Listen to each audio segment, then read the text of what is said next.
and in today's little jam session talk, we're going to be discussing the power of borrowing a deck of cards from a spectator. So, with that said, let's roll that intro.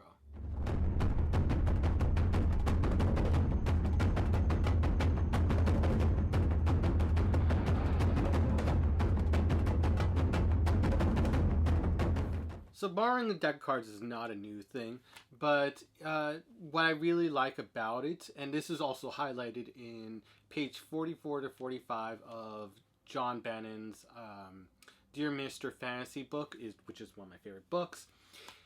He highlighted the importance of just borrowing a deck of cards. And he also creates a situation for it. If you bring your own cards, everyone thinks it's rigged.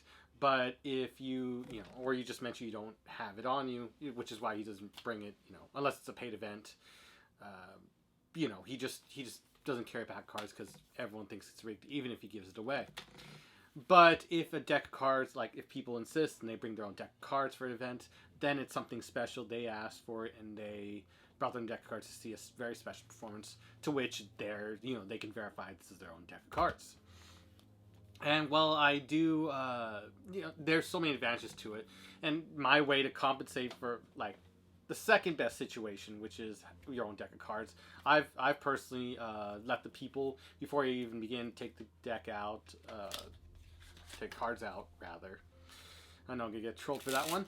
If I take the cards out and I let them, or they take it out and they shuffle the cards, and by doing so, it creates this kind of fairness that you're above board from the start.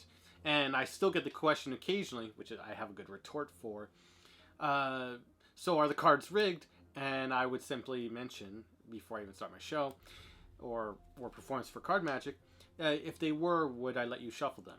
And then I go, fair point. So that counters everything they would have. But there is just such a beauty in just finding a deck of cards or them giving it to you and just doing your performance with that creates such beauty. Unless it's like a two-cut deck cards, where it's only cut on this end and this end, not all four. You'd have to see one to understand what I mean. But it's just so powerful. So whatever you do from that point on, it's just truly fair conditions. And so you get to really see the skill and the beauty of whatever the performer is doing. So I just think there's a real value in that to consider. I know there's a lot of stack effects and things you want to start off with your show and stuff, but it is just a point to consider for the context of more impromptu-like performances where you're just thrown into something. And it's not so much, it's a less of a, as I said in a previous video, monkey dance situation, but, it's just the right point, everything's right, and you're like, okay, fine, I'll do something.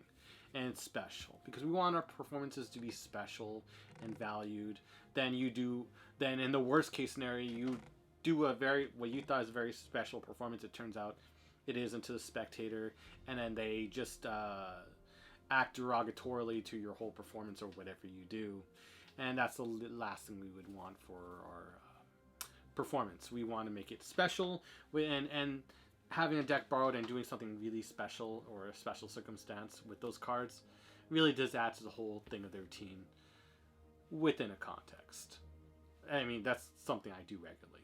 So, with all that said, I hope you enjoyed this quick little video today. Like and subscribe, and you can check out either of these videos right here, and I'll catch you in the next one.